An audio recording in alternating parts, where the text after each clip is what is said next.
Hi everybody. Today's Monday, April 12th. 2 more weeks, little over 2 more weeks, and it's, no, less than 2 weeks. And it's my birthday.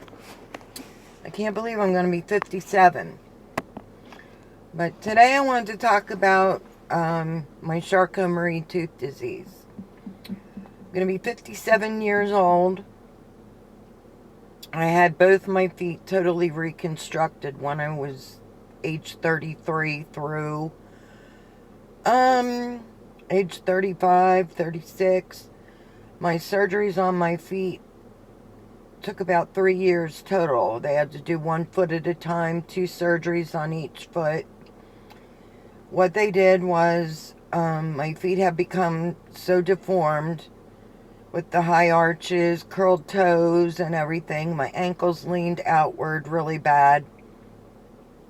And they did the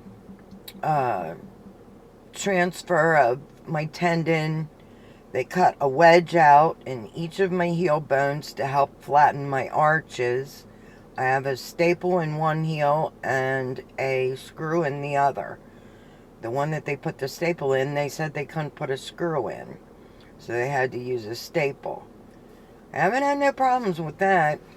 They also put a screw in each of my big toes to help with my balance, so I can't move my big toes, which causes me some issues sometimes when I walk barefoot. I've tripped over corners of carpets and doorways.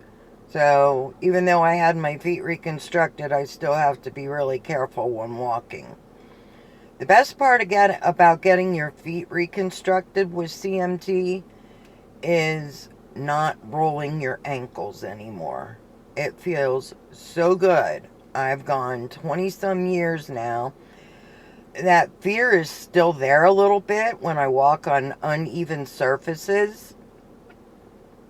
But for the most part, I don't worry as much like I used to. From the time my CMT came out around the age of 5, I started having problems with my feet. I was already getting the high arch. My toes were curling. And by the time I was 31, 32 years old, I was in so much pain to walk on my deformed feet. I couldn't stand it anymore. Get this, guys. I tended bar for 10 years, and I was doing 10 to 12-hour shifts. But at that time, I had a husband who didn't want to work. So I didn't have no choice. When I went to start my reconstructive surgeries on my feet, I had left my husband. I had a 3-year-old son I was raising, and we moved into a townhouse.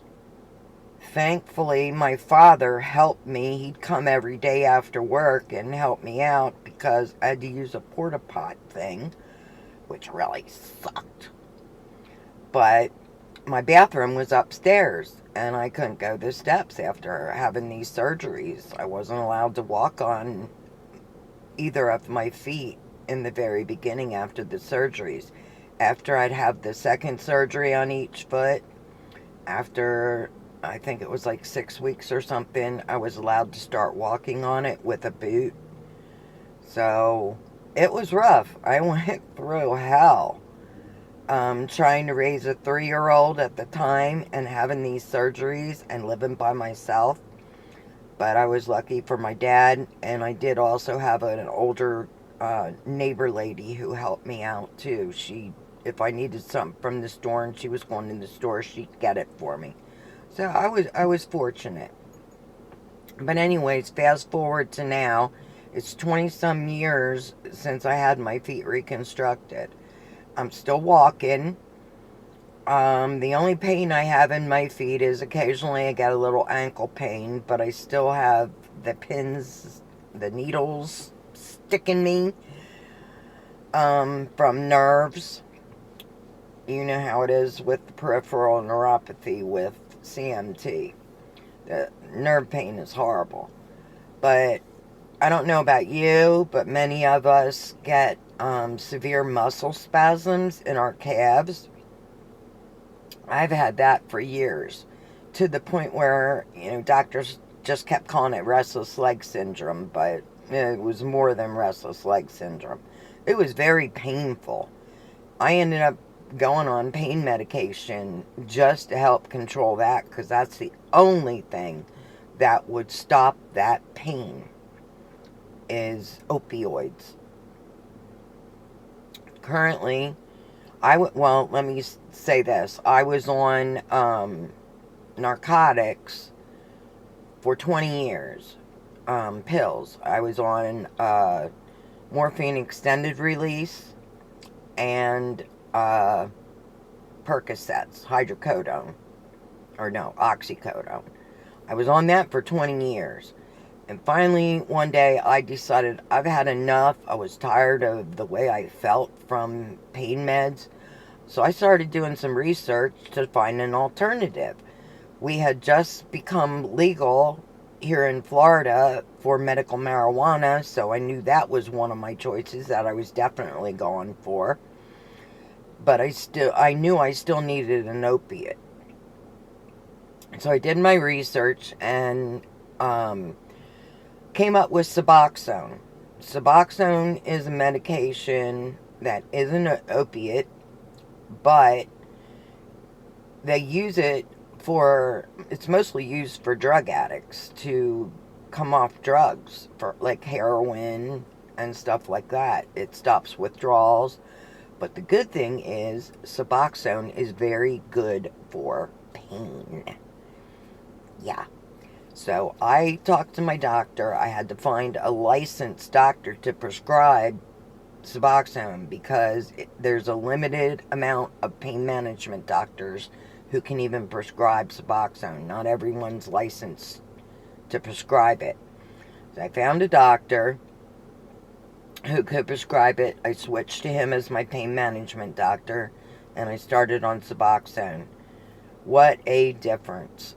I got my mind back. I didn't have the brain fog anymore from the morphine and the oxycodone I was on.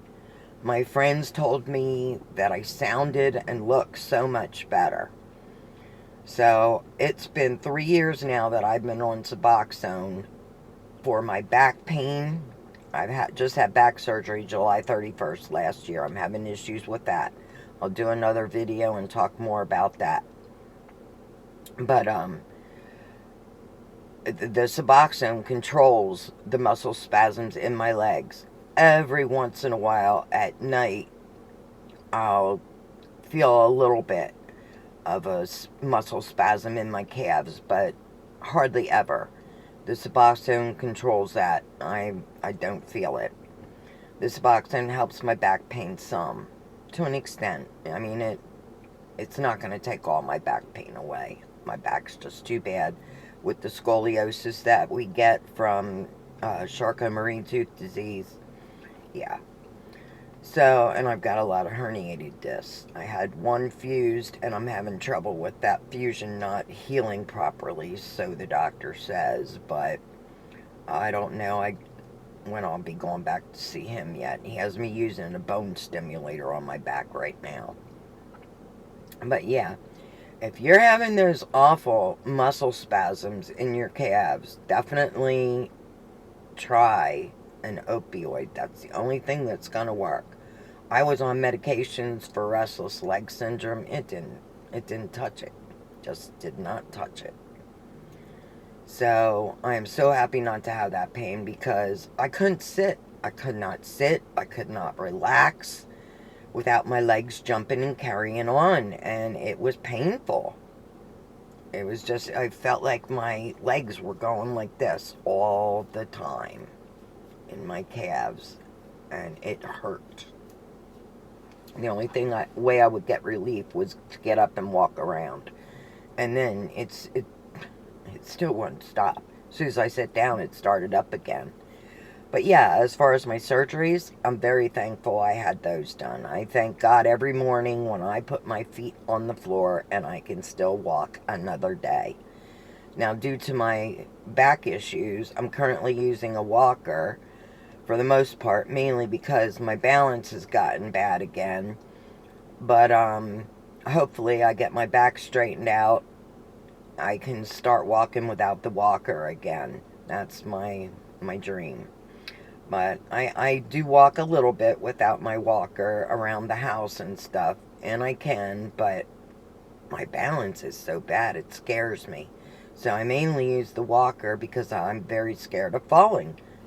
You all know what it's like to have the fear of falling all the time. And me gonna be 57 years old, I don't want to break nothing at this age, so I'm being precautious. Alright guys, if you have any questions about having your feet reconstructed, feel free to reach out to me. I'd love to talk to you about it. I love to share my story about it because I am so grateful to the surgeon I had. And the surgeon I had is out of Hershey, Pennsylvania. And he's still practicing, so if you're in that area and need surgery, I highly recommend him. Okay, guys, I'm going to end this video now. Subscribe to my channel. I'll be doing lots more videos on a variety of subjects, not just Charcot Marie Tooth disease. I'm talking to people about working from home, which I've been doing for 24 years now, successfully. Alright guys, bye. Have a great day.